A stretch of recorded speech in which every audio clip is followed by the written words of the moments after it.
नमस्कार। प्राइम समाचारमा स्वागत छ। म दृष्टिवाणी धिताल। म दिपेश किमिरे। सुरु गरौँ आजका प्रमुख समाचारबाट। मङ्सिर 7 गते दुर्गा प्रसाई र युवा संघले माइती घरमा गर्ने भनिएको प्रदर्शनमाथि प्रशासनको प्रतिबन्ध, सुरक्षा चुनौती देखिएको ठहर, दुवै पक्षको कार्यक्रम अन्योलमा।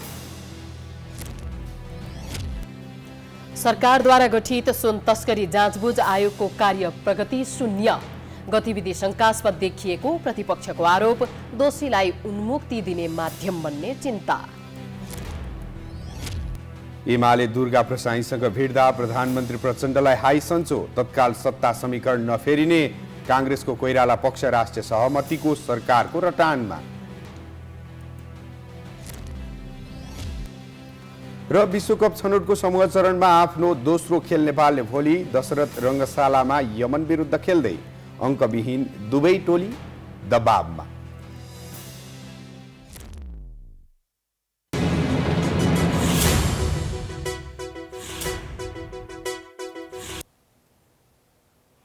प्राइम समाचार अब विस्तारमा। मङ्सिर 7 मा दुर्गा प्रसाईले नेतृत्व गरेको समूह र युवा संघको नेतृत्वमा हुने भनिएको प्रदर्शन माइती घर मण्डलामा गर्न नदिने निर्णय भएको छ। दुवै पक्षले माइती घर क्षेत्रमा प्रदर्शन गर्न जिल्ला प्रशासन कार्यालय काठमाडौँमा अनुमति मागेका थिए, तर सुरक्षा व्यवस्थाका दृष्टिकोणले एउटै समयमा एउटै स्थानमा दुई समूहको कार्यक्रम गर्न दिन नहुने निष्कर्षमा प्रशासन पुगेको हो। जिल्ला प्रशासन कार्यालय काठमाडौँले सोमबार दुवै पक्षसँग छलफल गरेपछि उक्त निर्णय भएको हो। दुवै पक्षले शान्ति सुरक्षा कायम राख्ने बारे लिखित रूपमा प्रतिबद्धता समेत जनाएको र फरक फरक ठाउँमा शान्ति सुरक्षा कायम हुने गरी प्रदर्शन गर्नेछन्। प्रशासनले दुवै पक्षको प्रदर्शन गर्ने ठाउँ जुधेका कारण दुवै पक्षलाई अन्य फरक फरक ठाउँमा प्रदर्शन गर्न सुझाव दिएको छ। मेडिकल व्यवसायी दुर्गा प्रसाई नेतृत्वको राष्ट्र, राष्ट्रियता, धर्म, संस्कृति र नागरिक बचाउ अभियान र यस अभियानले देशभरबाट सर्वसाधारण उतार्ने तयारी गरेको छ। युवा संघले पनि ठूलो संख्यामा कार्यकर्ता उतार्ने गरी तयारी गरिरहेको थियो, तर प्रशासनले पूर्व निर्धारित स्थान माइती घर मण्डलामा कार्यक्रम गर्न नदिने निर्णय गरेपछि दुवै पक्ष अन्योलमा परेको छ। 61 किलो सुन तस्करीको अनुसन्धान गर्न बनाइएको जाँचबुझ आयोगले उल्लेख्य रूपमा काम गर्न सकेको छैन। आयोगले गृह मन्त्रालयकै पुरानो भवन परिसरमा कार्यालय स्थापना गरे सुरु गरेको 1.5 महिना बितिसक्दा पनि खासै प्रगति देखिएको छैन। प्रतिपक्षी दलहरूको दबावले सुन प्रकरण अध्ययन गरी सुझाव पेश गर्न सरकारले जाँचबुझ आयोग गठन गरेको 1.5 महिना बितिसक्दा पनि प्रभावकारी काम गर्न सकेको छैन। सरकारले त्रिभुवन अन्तर्राष्ट्रिय विमानस्थल बाहिर करिब 61 किलो सुन समातिएको 3 महिनापछि सरकारले उच्च अदालतका पूर्व न्यायाधीशको समेत जगत्तमा सुन पैठारी र तस्करी नियन्त्रणका लागि जाँचबुझ आयोग गठन गरेको थियो। अदालत सहर अधिकार पाउने गरी जाँचबुझ आयोग बनाइएको थियो। सरकारले उच्च अदालतका पूर्व न्यायाधीश दिलीराज आचार्यको अध्यक्षतामा 4 सदस्यीय समिति गठन गरेको थियो, जसको सदस्यमा पूर्व एआइजी सकुल थापा, अर्थ मन्त्रालयका पूर्व सहसचिव किशोर जङ कार्की, गृह मन्त्रालयका पूर्व सहसचिव प्रेमराज जोशी समेत छन्। सुनको अवैध पैठारी नियन्त्रण सम्बन्धी जाँचबुझ आयोगले गृह मन्त्रालयको पुरानो भवन परिसरमा कार्यालय स्थापना गरी काम सुरु गरेको 1.5 महिना बितिसकेको छ, तर उल्लेखनीय कार्य सम्पादन भएको छैन। अनुसन्धानको विषय भावनाले अब धेरैको पब्लिसिटी गर्दै अनुसन्धान गर्ने त होइन नि, होइन। अनुसन्धान आफ्नो एक खालको गोप्य हिसाबमा अनुसन्धान हुन्छ, फर्मल इन्फर्मल दुइटै हिसाबले हुन्छ नि त। त्यसैले मैले फेरि पनि दोहोऱ्याएँ, सामान्यतया हामी चरणमा विभाजन गरेका छौँ। पहिलो चरणको करिब हाम्रो आन्तरिक योजना अनुसारको पहिलो चरणको काम चाहिँ हामी सकिने स्थितिमा दोस्रो चरणमा अब जान्छौँ। दोस्रो चरणभित्र फिल्ड स्टडी र पूर्व प्रतिवेदनहरूको अध्ययन पछि हामी तेस्रो चरणमा कसरी प्रवेश गर्ने भन्नेमा जान्छौँ। ब्रेक्सु लगायतका विभिन्न माध्यमबाट भएको सुन तस्करी प्रकरणको अनुसन्धान गरिरहेको नेपाल प्रहरीको केन्द्रीय अनुसन्धान ब्युरो सिआइबीले गत भदौ अन्तिमतिर सरकारी वकिलको कार्यालयमा प्रतिवेदन पेश गरेको थियो। सिआइबीले 3 अर्ब 50 करोड 2,16,552 रुपियाँ बराबरको सुन तस्करी भएको दावी गर्दै त्यति नै बराबरको बिको कायम गरी मुद्दा चलाउन पनि सरकारी वकिलको कार्यालयलाई राय पेश गरेको थियो। विभिन्न माध्यमबाट पछिल्लो समय 3 क्विन्टल 788 ग्राम सुन तस्करी भएको अनुसन्धान अनुसन्धानबाट पत्ता लागेको दाबी सिआइबीको थियो। यस प्रकरणमा संलग्न 26 जना विरुद्ध मुद्दा चलाउन राय दिएको थियो। सिआइबीको अनुसन्धानपछि सरकारले गठन गरेको जाँचबुझ आयोगले पनि प्रभावकारी भूमिका नखेल्दा उक्त सुनकाण्ड सामसुम पार्ने षड्यन्त्र त भएको छैन भन्ने संशय पैदा गरेको छ। गत साउन 2 गते सुन समातिएपछि यसको अनुसन्धानको विषय राजनीतिक मुद्दा बनेको थियो। सरकारको नेतृत्व गरिरहेका प्रधानमन्त्री तथा माओवादी केन्द्र निकट नेताहरू नै अनुसन्धानमा मुछेपछि यो प्रकरण सुस्ताएको थियो। जाँचबुझ आयोगले पनि काम गरिरहेको भन्दै अनुसन्धानलाई ढाकछोप गर्ने देखिएपछि आयोगका गतिविधि शङ्कास्पद बन्न थालेका छन्। मलाई लाग्छ चाँडोभन्दा चाँडो दलहरूका बीचमा सहमति कायम गरेर जसरी आयोग बन्यो त्यसै गरी यसले शीघ्र काम थाल्नुपर्छ र जनतामा रहेको एउटा अन्योलता, प्रहरी प्रशासन र सम्बन्धित निकायहरूमा पनि रहेको जुन अलमल छ त्यसलाई स्पष्ट पार्ने र यसले चाहिँ आफ्नो बाटो कारबाहीको बाटो अगाडि लानुपर्छ, छानबिनको बाटो अगाडि लानुपर्छ भन्ने लाग्छ। छिटो गर्नुपर्छ। सुन तस्करी प्रकरणका सम्बन्धमा प्रमुख प्रतिपक्षी दल नेकपा एमाले लगायतका दलले उच्च स्तरीय छानबिन आयोगको गठनको माग गर्दै लामो समय संसद समेत अवरुद्ध गरेका थिए। खास गरी प्रमुख प्रतिपक्षी दल नेकपा एमालेको दबावमा आयोग गठन भए पनि एमालेले पनि आयोगका गतिविधिहरूमा चासो देखाएको छैन। सुन तस्करीको समय बित्दै गएपछि राजनीतिक दलबाट पनि यो प्रकरण सिलाउँदै जान थालेको छ। जुन तहमा हामीले संसदमा यसको गम्भीर्यता, यसको महत्त्व, यसको आवश्यकतालाई जुन उचाइका साथ उठाएका थियौँ, समितिले त्यही उचाइबाट यसलाई बुझेको छ र बुझेर त्यही अनुरूप काम गरिरहेको छ भन्नेमा म विश्वस्त छु। र यति हुँदाहुँदै पनि तपाईँले आज यो विषयमा जुन प्रश्न गर्नुभएको छ, यो प्रश्नमा आधारित भएर म समितिको के ध्यान आकर्षण गर्न चाहन्छु भने आवधिक हिसाबले आम जनताले चाहिँ जान्ने गरी, बुझ्ने गरी के प्रगति भइरहेको छ, यसले के काम गरिरहेको छ भन्ने कुरा चाहिँ आम जनतालाई नोटिस गर्ने गरी आफ्नो चाहिँ अहिलेसम्म भएको कामको चाहिँ प्रगति विवरण सार्वजनिक गरोस् भन्ने म चाहन्छु। सरकारले आयोगले 3 महिनाभित्र अनुसन्धान सम्पन्न गरेर सुनको अवैध पैठारी तस्करीको नियन्त्रणका लागि सुझाव सहितको प्रतिवेदन पेश गर्न निर्देशन दिएको थियो। आयोगका गतिविधिहरू सुस्ताउँदा समयमै प्रतिवेदन पेश हुनेमा पनि संशय पैदा हुन थालेको छ। विभिन्न प्रकरणलाई लिएर नेपालमा दर्जनौं छानबिन आयोग गठन भएका छन्, तर ती आयोगहरूले अनुसन्धानका आधारमा दिएका प्रतिवेदन कार्यान्वयन हुन सकिरहेका छैनन्। विगतको तीतो यथार्थबीच सुन तस्करी जाँचबुझ आयोगको प्रतिवेदन पनि यस्तै नहोला भन्न सकिँदैन। सोमबार उदाउँदो सूर्यलाई अर्घ्य दिएसँगै छठ पर्व औपचारिक रूपमा सकिएको छ। छठ मात्र होइन, सोमबारबाट नेपालीका महत्त्वपूर्ण चाडहरू 1 वर्षका लागि बिदा भएका छन्। चाडपर्व सकिएसँगै नेपाली राजनीतिमा केही न केही उथलपुथल हुँदै आएको इतिहास छ। के यो वर्ष पनि त्यो सम्भावना देखिन्छ या सत्ता समीकरण फेरिन सक्छ? इतिहास साक्षी छ, नेपालको राजनीतिमा ठूला चाडपर्व सकिए लगतै केही न केही उथलपुथल हुँदै आएको छ। यसपटक पनि दशैं तिहारको बीचमा चाडपर्व सकिए लगतै सत्ता समीकरण फेरिने सम्मको चर्चा चलेको थियो।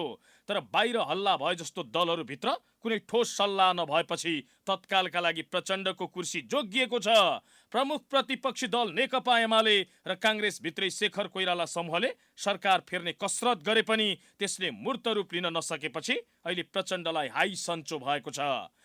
एमाले कोशीमा काङ्ग्रेसको विद्रोही पक्षलाई समर्थन गरेर बाँकी प्रदेश र केन्द्रमा समेत उथलपुथल ल्याउन चाहन्थ्यो। तर सत्तारूढ दलका प्रधानमन्त्री प्रचण्ड र काङ्ग्रेस सभापति शेरबहादुर देउवाले कमजोरी सच्याउँदै मिलेर जाने सङ्कल्प गरेपछि एमालेको प्रयत्न बालुवामा पानी हाले सरह भएको छ। कोशी प्रदेशमा आफैले बनाएको सरकारबाट आफै बाहिरिनु परेपछि यतिखेर एमालेका लागि सत्ता आकाशको फल आँखा तरी मर भने जस्तो भएको छ। यद्यपि आस भने नमारेको एमाले गठबन्धनमा कतिखेर भाँड भैलो आउला भनेर कुरी बसेको छ। गठबन्धनभित्र झन् ठुलो विग्रह आओस् र सत्ता राजनीतिमा आफ्नो खोजियोस् भन्ने उसले चाहेको छ। तर चाहे जस्तो परिस्थिति नबनेपछि एमालेकै नेताहरू एमालेले मात्रै चाहँदैमा तत्काल सरकार नफेरिने बताउन थालेका छन्। तपाईँ ठ्याक्कै खोज्नुहुन्छ, म सबै भनिदिइहाल्छु नि।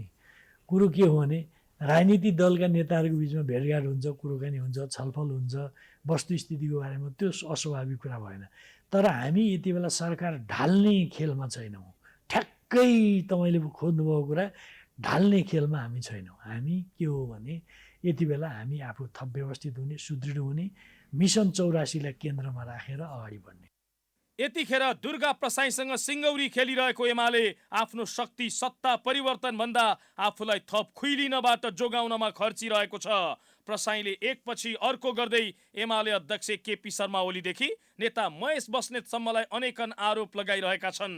जुन आरोपको सफाई दिन दौडिरहेका उनीहरू मङ्सिर 7 गते प्रसाईसँग भिड्ने तयारी गरिरहेका छन्। प्रसाईसँग सिङ्गौरी खेलिरहेको एमाले सरकारलाई घोच्न भने छाडेको छैन। सरकारले डेलिभरी दिन नसकेको तथा आर्थिक मन्दीलाई पार लगाउन नसकेको एमालेको आरोप छ। यही विषयलाई लिएर उसले सरकार असफल भएको दाबी गर्दै आएको छ। जनताको लागि सेवा प्रवाह गर्ने कुरा प्रभावकारी हुनु पर्यो कि परेन, त्यसमा केही पनि नै। हाक्का हाकी अपराध कर्ममा लागेका मान्छे छुट्छन्, हाक्का हाकी अनियमितता र व्यथितिका कुराहरू हुन्छन्, हाक्का हाकी दण्ड पाउनेले दण्ड पाउँदैन। अनि मान्छेले के बुझ्ने? तपाईँ भन्नुहोस्, आज जनताको महँगीको कुरा कुन हालतमा पुगेको छ?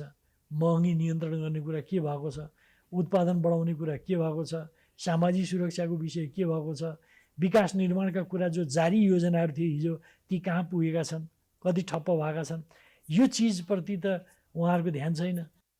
एमाले ध्यान अन्तै मोडेपछि कोशीमा गरेको विद्रोह सफल हुन नसकेपछि काङ्ग्रेसको शेखर कोइराला समूह पनि सत्ता समीकरण फेर्ने कसरतबाट बाहिरिएको छ। तर यो कसरतबाट बाहिरे पनि गठबन्धनभन्दा सहमतिको सरकार बनाउनु पर्ने भन्दै कोइराला हिँडिराखेका छन्।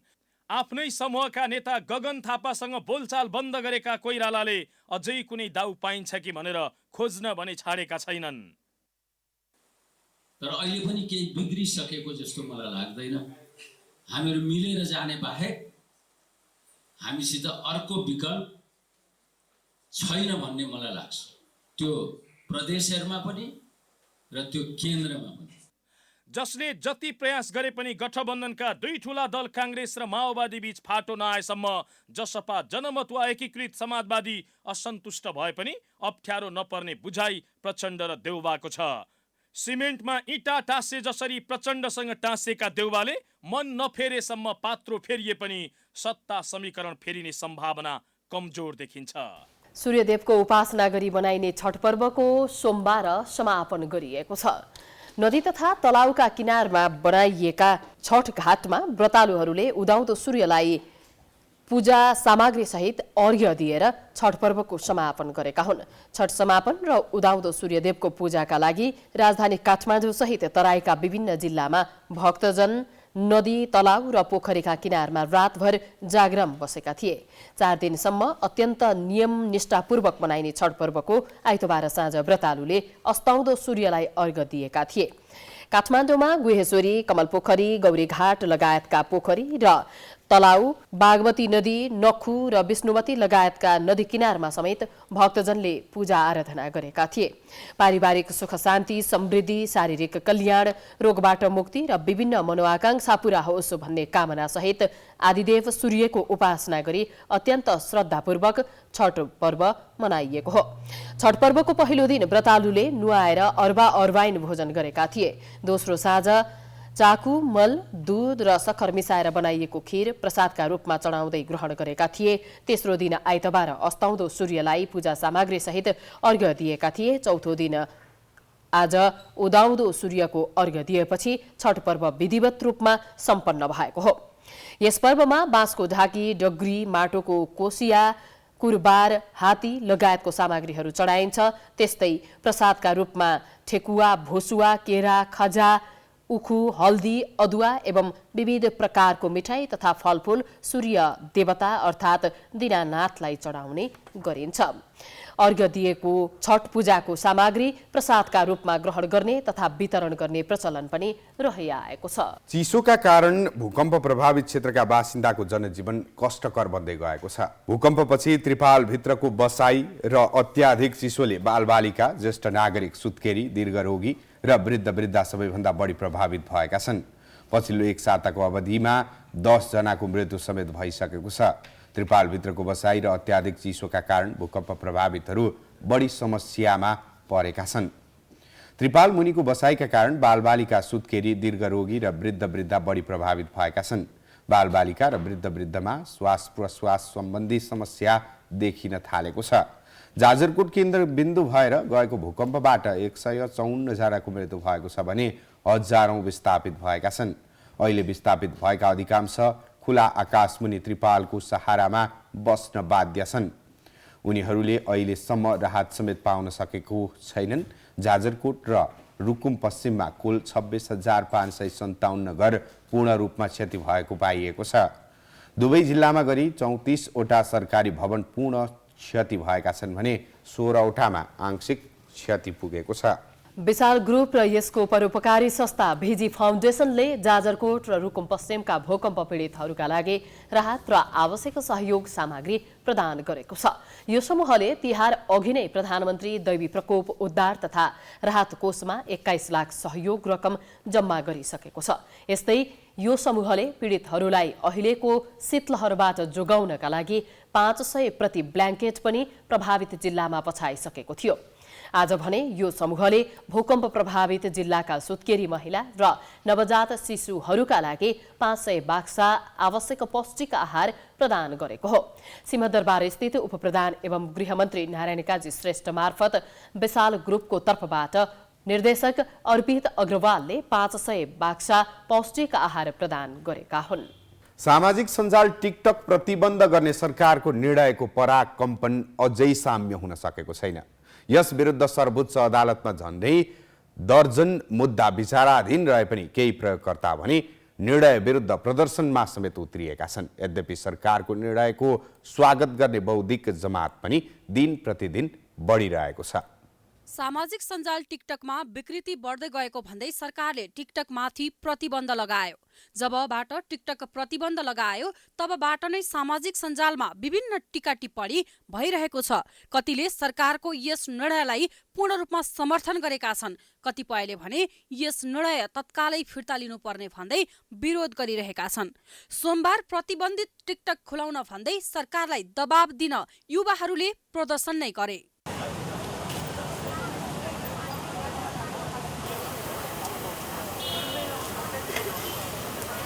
सर्वोच्च अदालतमा प्रतिबन्ध टिकटक विरुद्ध परेको करिब 10 वटा रिट दर्ता भएका छन्। यसको सुनुवाई सोमबार नै हुने भनिए तापनि अन्तिममा नभ्याइनेमा राखिएको छ। सामाजिक सञ्जाल मध्ये टिकटक सबैभन्दा बढी विकृति देखिएको थियो।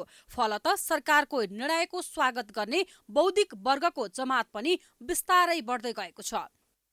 सही हो, मेरो लागि सही नै हो। किन भन्दाखेरि अहिले सामाजिक सञ्जालमा जस्तै टिकटकको जस्तो सामाजिक सञ्जालमा चाहिँ अलि बेसी नै सामाजिक सद्भावलाई उत्कलन गर्ने हिसाबको भिडियोहरू प्रसारण भइरहेछ। त्यसले गर्दाखेरि बन्द गरेको राम्रो हो। टिकटक बन्द गरेको धेरै राम्रो हुन्छ। टिकटक चाहिँ बन्दै गर्नुपर्ने हो। सरकारको निर्णयसँग सहमत यसमा चाहिँ सहमत छ। किनभने धेरै नै छाडा भएर अलि त्यो नराम्रो लागेको हामीलाई। यसरी एक थरी मानिस भने टिकटक प्रतिबन्ध हुँदा गाँस बाँच्नै रोकिएको जस्तो गरेर सरकार विरुद्ध आक्रामक देखिएका छन्। टिकटक मनोरञ्जनको साधन मात्रै नभएर व्यापार व्यवसाय प्रदर्शन गर्ने राम्रो माध्यम पनि भएको उनीहरूको भनाइ छ। सरकारको प्रतिबन्धले आफूहरू अवसरबाट वञ्चित बनेको केही प्रयोगकर्ताको आरोप छ। रमाइलोको लागि त एउटा छँदैछ, रमाइलोको लागि त मान्छेले इन्टरटेनमेन्ट पर्पज हो, हरेक अरू अन्त पनि जान सक्छन्। तर व्यापारिक रूपमा बेसी छ। एकछिन भए पनि मान्छे हाँस्थे भनेदेखि 10 सेकेन्ड भए पनि टिकटक हेरेर हाँस्थे भनेदेखि अब अहिले त्यो बन्द भएपछि मान्छेले यो नुन बिनाको तरकारी जस्तो भएको छ, खल्लो के छैन जस्तो भएको छ क्या। त्यही कारणले गर्दा चाहिँ यो टिकटक चाहिँ ब्यान्ड हुनु पर्यो। जनताको अब आज टिकटक बन्द होला, भोलि अरू सामाजिक सञ्जालहरू बन्द होला, मिडिया बन्द होला, यो सबै कुराहरू बन्द हुँदै जाने कुराले लोकतन्त्रको अभ्यासलाई कमजोर बनाउँछ भनेर हामीले यो कुराहरू उठाएका हौँ। दोस्रो कुरा चाहिँ के हो भने देशलाई आपत्ति र विपत्ति कहाँ परेको छ, देशलाई अप्ठ्यारो कहाँ परेको छ, यो समाजलाई कहाँ दुखेको छ भने दुखेको कुरालाई बिर्सिएर, दुखेको कुरालाई भुलेर सरकार मुख्य मुद्दालाई छोडेर अर्को मुद्दामा केन्द्रित भयो भन्ने हो। सरकारले टिकटक प्रतिबन्ध जस्ता कुरामा ध्यान दिएर समय खेरा फाल्नु भन्दा पनि भूकम्प पीडितको समस्या समाधानमा ध्यान दिनुपर्ने जस्ता प्लेकार्ड सहित माइतीघर मण्डलामा देखिए। नयाँ बानेश्वरसम्म प्रयोगकर्ताले नारा लगाएका थिए। यदि अदालतले प्रतिबन्ध खुलाउन आदेश नदिए कडा आन्दोलन गर्ने उनीहरूले चेतावनी दिएका छन्। यदि यो सर्वोच्चको फैसला पोजिटिभ भयो भने हामी रोकिनेछौँ, हाम्रो माग पुरा भयो भने। यदि त्यो भएन भने हामी अझै पनि आउने नै छौँ, अझै दबाब दिने नै छौँ। हामी रोकिनेवाला चाहिँ छैनौँ, किनभने अहिले डिजिटल मार्केटिङको जमाना छ, अहिले सबै आधुनिक भइसक्नु भएको छ। भनिसकेपछि हामी विकृति नफैलाऊँ, तर व्यापार व्यवसाय गर्नेहरूको लागि पनि त दबाउनु भएन नि त। किनभने अहिले हजुरको अफलाइन सेल्स भन्दा नि अनलाइन सेल्सहरू धेरै भइरहेको छ, जुन तपाईँले देखिराख्नु भएको छ। यता टिकटक प्रतिबन्ध लगाए पनि विभिन्न एप्स डाउनलोड गरेर टिकटक चलाउने प्रयोगकर्ताहरू बढिरहेका छन्। यसरी अनाधिकृत रूपमा प्रतिबन्धित टिकटक चलाउँदा विभिन्न खालको प्राविधिक समस्याहरू समेत निम्तिने गरेका छन्। प्रतिबन्धित सञ्जाल चलाउँदा डिजिटल डाटा असुरक्षित हुने भन्दै सचेत रहन विज्ञहरूले आग्रह गर्दै आएका छन्। प्राइम समाचार जारी छ, हामी विश्रामपछि आउँछौँ।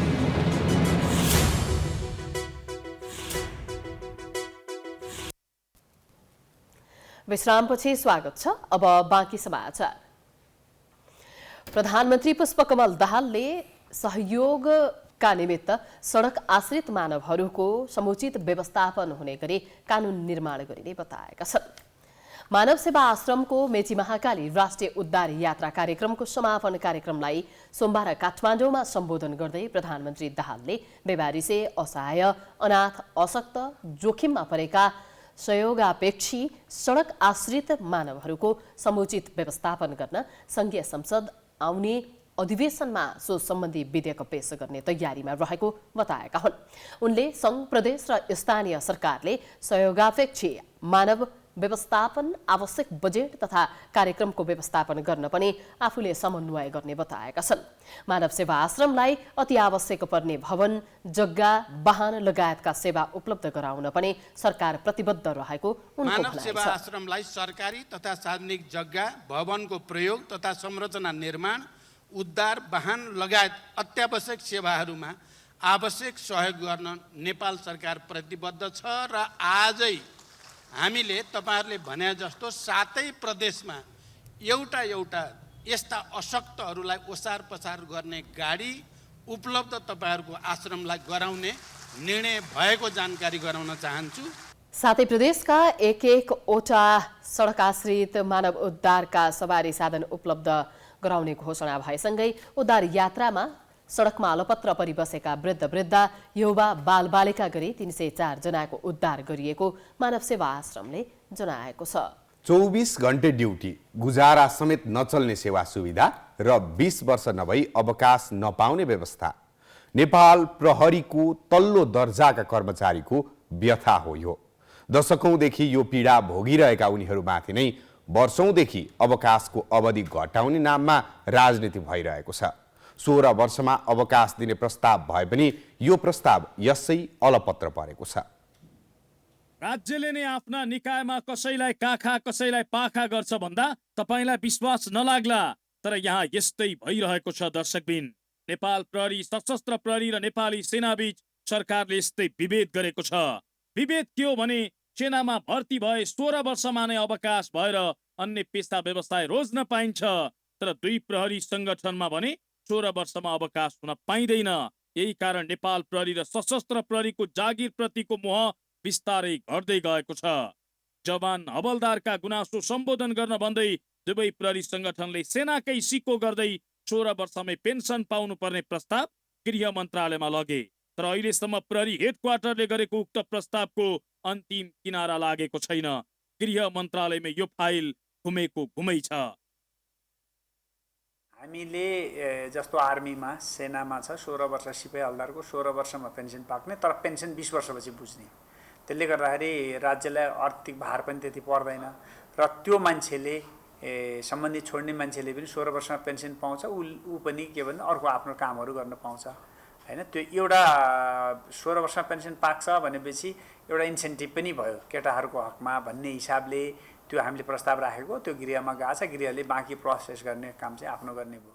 यद्यपि गृहमन्त्री बनेपछि जोसुकैले पनि 16 वर्षमै पेन्सन बनाएर छाड्ने दाबी गर्न भने छाडेका छैनन्। यो विषयमा गृह मन्त्रालय सकारात्मक भए पनि अर्थ मन्त्रालयले यसलाई रोकेको छ। अर्थ मन्त्रालयले आर्थिक भारलाई कारण देखाएपछि गृहले कार्यालय सहयोगीदेखि वरिष्ठ हवलदारसम्मको 16, असैदेखि वरिष्ठ सहीसम्मको 18, इन्सपेक्टर भन्दा माथि आइजी सम्म 20 वर्ष सेवा गरेपछि पेन्सन हुने व्यवस्था लागू हुनुपर्ने प्रस्ताव गरिएको छ।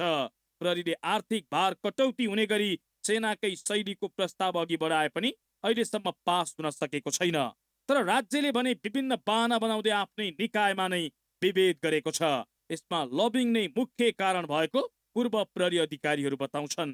प्र्याक्टिस के छ भने जसको लबिङ दह्रो हुन्छ, जसको लबिङ गर्दाखेरि जो बलियो हुन्छ, त्यसो कुरा सुनवाई हुने हाम्रो त्यो मुलुकको दुःखद चरित्रै त्यही भइदियो। त्यसले गर्दाखेरि कहिले कसको सङ्गठनमा केही कुराहरू कमी हुने, कहिले कसको सङ्गठनमा केही कुराहरू कमी हुने बारम्बार भइराखेकै छ। त्यसमा पनि नेपाल प्रहरी चाहिँ अर्गनाइज रूपमा आफ्नो मागप्रति एकबद्धता जनाएर जहिले पनि बलियो साथ अगाडि बढ्न नसकिरहेको देख्छौँ। हामीले त्यो हिजो हामीले पनि फिल गऱ्यौँ। गृहमन्त्रीको पदभार ग्रहण गरेको केही दिनमा नै उप प्रधान एवं गृहमन्त्री नारायण काजी श्रेष्ठले नेपाल प्रहरीका जवान तथा हवलदारलाई 16 वर्षमा नै अवकाश दिने व्यवस्था गरिने दाबी गरेका थिए। असार 10 गते पनि प्रतिनिधि सभाको बैठकमा बोल्दै प्रहरी जवान, प्रहरी सहायक हवलदार र प्रहरी हवलदारलाई 16 वर्षमै अवकाश प्राप्त हुने व्यवस्था प्रस्ताव गरिएको जानकारी दिएका थिए। 16 वर्ष सेवा अवधि पुगेका जवान र सहायक हवलदार हवलदारसम्मलाई 20 वर्षमा पेन्सन लिने गरी 16 वर्षको उमेर सेवा अवधि पुगेपछि रिटायरमेन्ट दिने, 18 वर्ष सेवा अवधि पुगेपछि असही र सहीहरूलाई रिटायरमेन्ट दिने र उनीहरूलाई पनि 20 वर्ष पुग्दा पेन्सन दिने व्यवस्था लागू गर्ने बारेमा गृह मन्त्रालयले आफ्नो तर्फबाट यसअघि नै प्रस्ताव सरकारको अन्य सम्बन्धित मन्त्रालयमा पठाइसकेको छ। तर संसदमै उभिएर गृहमन्त्रीले बोलेको यो कुरा कहिलेबाट लागू हुने हो त्यसको भने अन्योलता कायमै छ। गृह मन्त्रालयबाट कानुन हुँदै अर्थ मन्त्रालयमा पुगेको उक्त मस्यौदालाई अर्थ मन्त्रालयले थन्क्याएर राखेको छ। यसलाई पूर्णता दिनका लागि ऐन नै बनाएर मन्त्री परिषद हुँदै संसदबाट पारित गर्नुपर्ने हुन्छ। यसका लागि प्रहरी नियमावलीको नियम 131 मा संशोधन गर्नुपर्नेछ।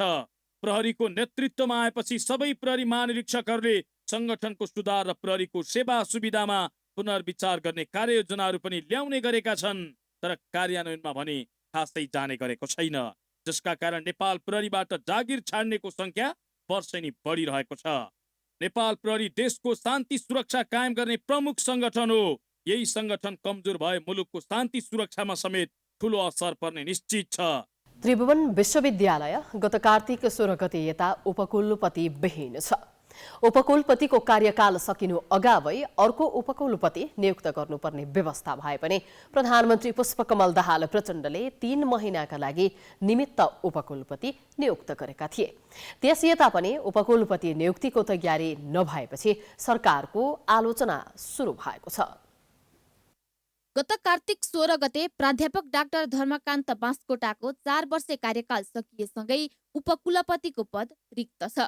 उपकुलपतिको कार्यकाल सकिनु अगावै पूर्णकालीन उपकुलपतिको व्यवस्था गर्नु परेमा प्रधानमन्त्री एवं त्रिविको कुलपति समेत रहेका पुष्पकमल दाहाल प्रचण्डले डाक्टर शिवराज भुसाललाई 3 महिने म्याद दिएर निमित्त उपकुलपति नियुक्त गरे। उपकुलपतिको पद रिक्त भएको यतिका समय बितिसक्दा पनि प्रधानमन्त्रीले अझै पूर्णकालीन उपकुलपतिको व्यवस्थापन गर्न सकेका छैनन्। यसले गर्दा प्रधानमन्त्रीको सक्षमतामाथि प्रश्न उठेको छ। त्यसो त पछिल्लो समय त्रिवी राजनीतिक जालोमा फस्दै गएको छ। 2048 सालको राजनीतिक परिवर्तनपछि दलका विद्यार्थी संगठनको हस्तक्षेपका कारण त्रिवीमा विकृति मौलाउँदो छ। राजनीतिक भागबण्डाका आधारमा नियुक्ति नदिएमा त्रिवी चल्नै नसक्ने अवस्थामा पुगेको प्राध्यापकहरूले गुनासो गरेका छन्। उपकुलपतिको नियुक्तिमा पनि राजनीति हाबी भएको कतिपयको बुझाइ छ। तपाईले राजनीतिक भागबण्डाका आधारमा नै नियुक्ति गरिएन भने त्रिभुवन विश्वविद्यालय चल्दैन। अहिलेको वास्तविकता यही हो। विद्यार्थी सङ्गठन होस्, प्राध्यापक सङ्घ सङ्गठनहरू र कर्मचारी सङ्घ सङ्गठनहरूले राजनीतिक रूपमा नै आफ्नो व्यक्ति यो पोजिसन पाओस् भनेर लबिङ गर्छन्। त्यसैको प्रभाव चाहिँ हामीले त्रिभुवन विश्वविद्यालयका नियुक्तिहरूमा देखिन्छ। त्यस्तै विश्वविद्यालयमा हुने नियुक्तिहरू सत्ताले चाहेको व्यक्तिलाई गर्नु त्रिविको परम्परा नै भइसकेको भन्दै त्रिविका पूर्व उपकुलपति कमलकृष्ण जोशीले आक्रोश व्यक्त गरे। जोशीले विश्वविद्यालयमा बढ्दै गएको दलगत स्वार्थको राजनीतिले विश्वविद्यालयको शैक्षिक गुणस्तरमा ठूलो असर परिरहेको जानकारी दिए। यो सर्च कमिटी भन्छ, सर्च कमिटीको अध्यक्ष चाहिँ शिक्षा मन्त्री, त्यो भएसम्म सत्ताको नजिकको मान्छेहरू अथवा सत्ताले चाहेको भन्नु पर्यो, नजिक भन्न त मिलेन। कहिलेकाहीँ चाहिँ नजिक नभएको मान्छेलाई पनि राख्छन् होइन, त्यो चाहिँ हो। त्यसैले चाहिँ उनीहरूले चाहेको मान्छे बाहेक अरू चाहिँ कोही हुँदैन भन्नु पर्यो। विगतका उपकुलपतिहरू विश्वविद्यालय सुधारमा असफल भएको तथा विदेश भ्रमणमा लीन भएकोले कार्यकाल उपलब्धिविहीन बनेको कतिपयको बुझाइ छ। अब उपकुलपति नियुक्ति गर्दा सक्षम व्यक्ति छान्न प्राध्यापकहरूले सरकारलाई सुझाव दिइरहेका छन्। उपकुलपति नियुक्तिमा ढिलाइ गर्दा भविष्यमा नकारात्मक असर पर्दै जाने र शैक्षिक क्यालेन्डरमा समेत प्रभावित हुने विज्ञहरूको बुझाइ छ। निमित्त उपकुलपतिलाई शिक्षक, कर्मचारी नियुक्ति, सरुवा बढुवा लगायतका काम गर्ने अधिकार छैन, जसकारण पनि विश्वविद्यालयमा पूर्णकालीन उपकुलपति नियुक्तिमा ढिलाइ गर्नु हुँदैन। यसतर्फ सरकारको तत्काल ध्यानाकर्षण हुन जरुरी छ। भ्रष्टाचारको अन्त्य र अवैध धनको कारबाही गर्न अख्तियारदेखि लिएर सम्पत्ति शुद्धिकरण विभागसम्म कार्यरत छन्। तर राजनीतिक संरक्षणका कारण ठूला भ्रष्टाचारका काण्डमा यी निकायले हात हाल्न सकेका छैनन्। भ्रष्टाचार साँच्चै नियन्त्रण गर्ने हो भने कानुन कडा बनाउनु पर्ने विधायकहरूले नै बताउने गरेका छन्। त्यसमा पनि भ्रष्टाचारमा कारबाही गर्ने निकाय, अख्तियार लगायतका पदाधिकारी राजनीतिक दलले आफू अनुकूल व्यक्तिलाई नियुक्त गरेका कारण भ्रष्टाचार नियन्त्रण गर्न नसकिएको भ्रष्टाचार विरोधी अभियन्ताहरू बताउँछन्। नेपालमा भ्रष्टाचारका ठूला काण्डहरू हुने गरेका छन्। भ्रष्टाचार र अवैध धनको छानबिन गरी दोषी उप कारबाही गर्न अख्तियारलाई अधिकार छ। तर अख्तियारले 4 अर्ब 35 करोड भ्रष्टाचार भएको वाइड बडी काण्ड वा 28 अर्बको इनरुवा काकडभिट्टा ठेक्का प्रकरण, माओवादी लडाकुको नाममा निकासा भएको 19 अर्ब अनियमितता भएको बताइएको प्रकरण तथा कानुन नै संशोधन गरेर तत्कालीन प्रधानमन्त्री केपी शर्मा ओलीले झापाको गिरिबन्धु टी स्टेटको 343 बिघा जग्गा घोटाला प्रकरण लगायतका विषयमा अख्तियार मौन बसेको छ। यसै गरी नेकपा एमालेका नेता एवं पूर्व मन्त्री गोकुल बास्कोटाको 70 करोड घुस मागेको प्रकरण होस् वा गोकर्ण रिसोर्टलाई समय अवधि छँदै 25 वर्ष भाडामा दिएको प्रकरण र यति ओम्नी प्रकरणमा पनि अख्तियार मौन बसेको छ।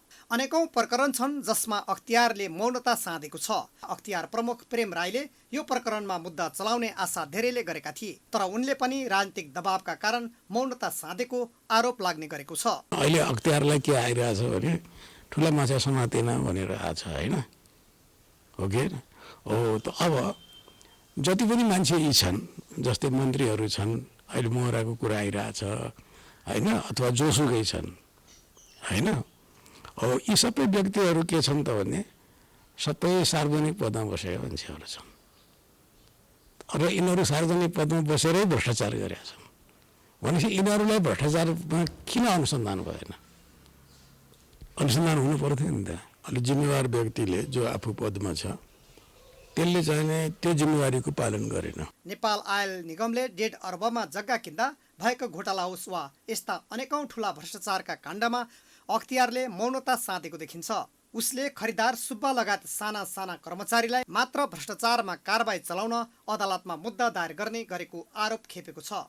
आफूलाई दिएको जिम्मेवारीमा जवाफदेहिताको रास आएको कारण भ्रष्टाचार नियन्त्रणमा समस्या आएको हो। सुशासन भन्ने कुरा, सदाचार भन्ने कुरा त्यो त तपाईँको जीवनको एउटा चाहिँ एउटा पार्ट भएर आउनु पर्यो। त अब नियुक्ति गर्नेले भने होला नि त,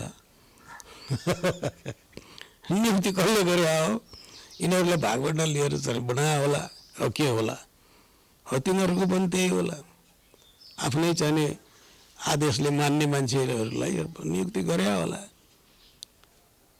त्यसैले त म भन्छु नि, हरेक ठाउँमा चाहे अख्तियारको कुरा गर्नुहोस्, चाहे प्रधानमन्त्रीको कुरा गर्नुहोस्, चाहे विपक्षी दलको कुरा गर्नुहोस् होइन, सबै ठाउँमा तपाईँ के अझ हुँदा अब त जनताको तहमा आइसक्यो जे गरे नै हुने रहेछ भने। प्रतिनिधि सभाको अर्थ समितिका सभापति सन्तोष चालिसे वर्तमान कानुनले भ्रष्टाचार नियन्त्रण गर्न असम्भव भएकाले कडा कानुन बनाएर भ्रष्टाचारीलाई कानुनको कठघरामा उभ्याउनु पर्ने बताउँछन्। दुनियाँको परिवर्तन हुने कसरी हुन्छ नीति बनाएर हुन्छ। त्यस्तो नीतिले त्यस्तो कानुन बन्न जरुरी छ। तपाईँ त्यो कानुनकै कारणले तपाईँ के गर्नु सक्नुहुन्न हो।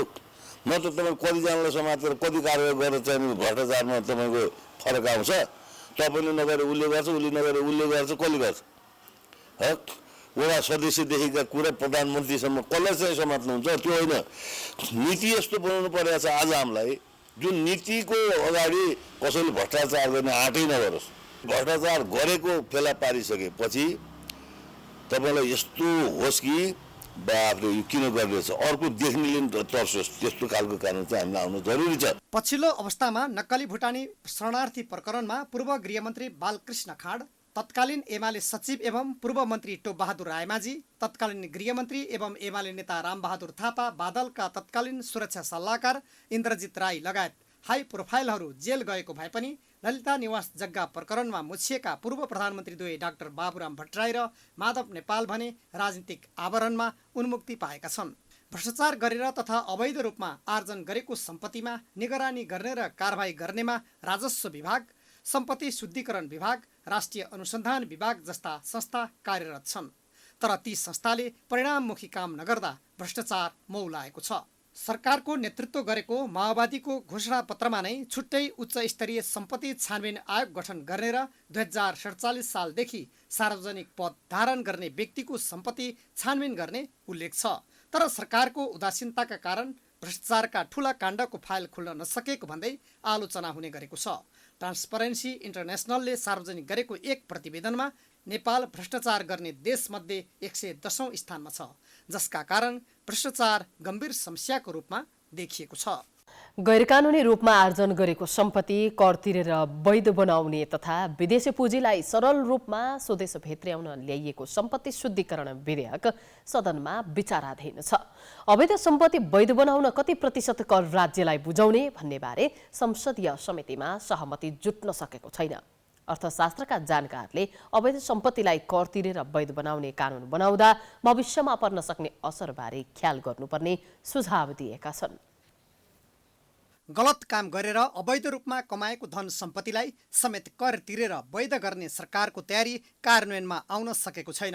अवैध धनलाई कर तिरेर वैध बनाउने प्रावधान सहितको विधेयक तत्कालीन कानून तथा संसदीय व्यवस्था मन्त्री ध्रुवबहादुर प्रधानले सम्पत्ति शुद्धिकरण मनी लाउडरिङ निवारण ऐन 2064 लाई संशोधन गर्न बनेको विधेयक 2079 माघ 27 गते संसदमा दर्ता गरेका थिए। संसदमा दर्तापछि संसदको कानून न्याय तथा मानव अधिकार समितिमा छलफलका लागि पठाएको विधेयकमा कति प्रतिशत कर तिरे अवैध धनलाई वैध बनाउने बारे सहमति जुट्न सकेको छैन, जसका कारण विधेयकमाथि अझै बहस जारी छ। कतिपय सांसदले अवैध धनलाई वैध बनाउन 30% राज्यलाई कर तिर्नुपर्ने वा योभन्दा बढी 50% सम्म कर बुझाउनु पर्ने सुझाव पेश गरेका छन्। अवैध धनलाई पुरै जफत गर्नुपर्ने पनि कतिपयको धारणा छ, जसका कारण राजनीतिक सहमति जुट्न सकस भइरहेको छ। विधेयकको 30 को दफा 28 मा सम्पत्तिको स्रोत खुलाउनु पर्ने प्रावधान राखिएको छ। स्रोत नखुलेको सम्पत्ति कर तिरेर वैध बनाउन सकिने व्यवस्था छ। प्राइम समाचार जारी छ, हामी विश्रामपछि आउँछौँ।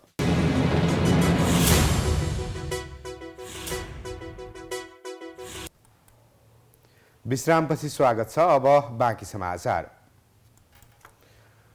Ayurveda medical development and research फाउन्डेसनको आयोजनामा नेपालमा पहिलो पटक अन्तर्राष्ट्रिय आयुर्वेद सम्मेलन तथा आरोग्य प्रदर्शनी 2023 हुने भएको छ। फाउन्डेसनले सोमबार काठमाडौँमा पत्रकार सम्मेलन गरी मङ्सिर 9 देखि 11 गतेसम्म काठमाडौँको कमलादी स्थित नेपाल प्रज्ञा प्रतिष्ठानमा उक्त सम्मेलन एवं प्रदर्शनी हुने जानकारी दिएको हो।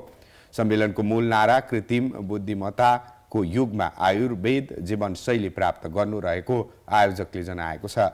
फाउन्डेसनका अध्यक्ष डाक्टर बैजेन्द्र शाहले नेपाल जडीबुटीको धनी देश भएको र नेपालमा जडीबुटीका महत्त्वबारे सबैले थाहा पाउनुपर्ने भएकाले सम्मेलन गर्न लागि जानकारी दिए। नेपाल चाहिँ एउटा चाहिँ आयुर्वेद टुरिज्म हब हुन सक्ने देश त्यो चाहिँ नभइरहेको हुनाले चाहिँ त्यो होस् भनेर हाम्रो कामना सहित यो हामीले चाहिँ अन्तर्राष्ट्रिय सम्मेलन गरिरहेको छौँ। यो किन चाहिँ महत्त्वपूर्ण हो, किन गर्न खोजेको हो भन्ने कुरा एउटा चाहिँ प्रश्न के हुनुपर्छ भने आयुर्वेद सेक्टरमा या कुनै पनि मेडिसिन सेक्टरमा एभ्री टाइम चाहिँ अपडेट हुनुपर्छ। पहिला यो सिंहदरबार बन्दा पनि त्यतिखेर चाहिँ यहाँ सम्मेलन हुन्थ्यो। उनले नेपालमा सरकारले आयुर्वेदलाई त्यति प्राथमिकता नदिएको र बजेट पनि यथोचित प्रदान नगरेको बताए। उनले सम्मेलनमा विभिन्न देशबाट 400 जना डेलिगेट्स आउन लागेको र नेपालबाट भने 350 जनाको प्रतिनिधित्व हुने जानकारी दिए। अब आर्थिक समाचार।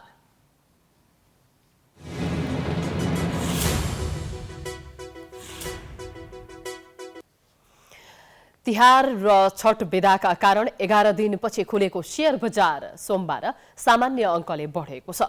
आज 1.39 अङ्कले बढेको नेप्से 1853.48 बिन्दुमा पुगेको हो। यस दिन 33,19,000 किता शेयर 1 अर्ब 9 करोड रुपैयाँमा कारोबार भएको छ। आज होटल तथा पर्यटन, उत्पादन तथा प्रशोधन, लघुवित्त तथा अन्य बाहेक सबै समूहको शेयर बढेकोमा बीमा, विकास बैंक र व्यापार समूहको शेयर उच्च अङ्कले उकालो लागेको छ। आज ग्लोबल आइएमई, लघुवित्त र कर्णाली विकास बैंक शेयर सबैभन्दा धेरै झण्डै 10% बढेको छ। समग्रमा बजार बढेको दिन आज फरवार्ड माइक्रोफाइनान्स, लघुवित्त र सयपत्री जलविद्युतको शेयर सबैभन्दा धेरै 10% नै घटेको छ। अब खेलकुद समाचार।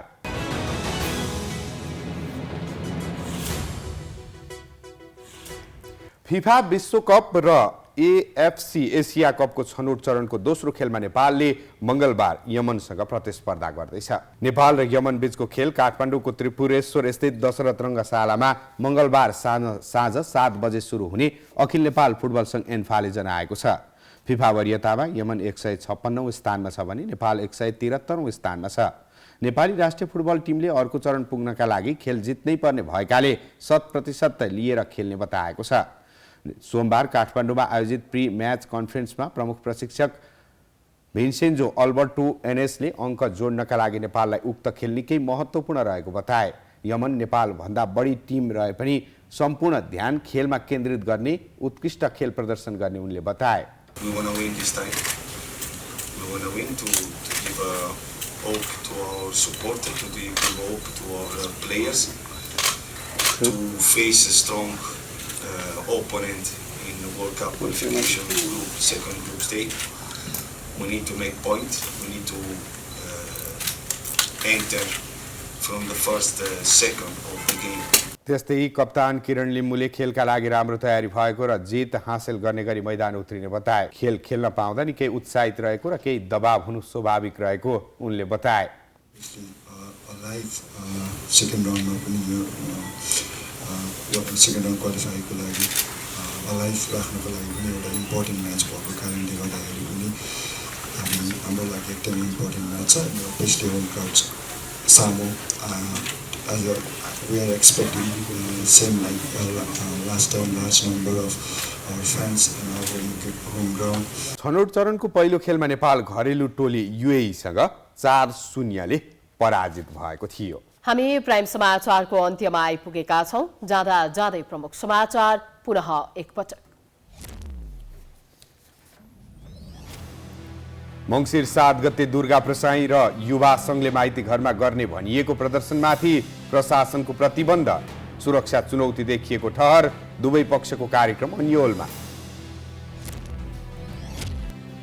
सरकारद्वारा गठित सुन तस्करी जाँचबुझ आयोगको कार्य प्रगति शून्य, गतिविधि शंकास्पद देखिएको प्रतिपक्षको आरोप, दोषीलाई उन्मुक्ति दिने माध्यम बन्ने चिन्ता। एमाले दुर्गा प्रसाईसँग भिड्दा प्रधानमन्त्री प्रचण्डलाई हाई सन्चो, तत्काल सत्ता समीकरण नफेरिने, कांग्रेसको कोइराला पक्ष राष्ट्रिय सहमतिको सरकारको रटानमा।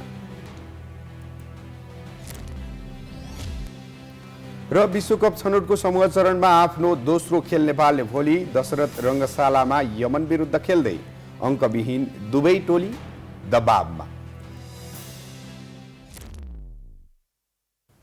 प्राइम समाचार अहिलेलाई सकियो। यसपछिको प्रस्तुति जनता जान्न चाहन्छन् ऋषि धमलाको साथमा। हेर्दै गर्नुहोला प्राइम टाइम्स एचडी। नमस्कार।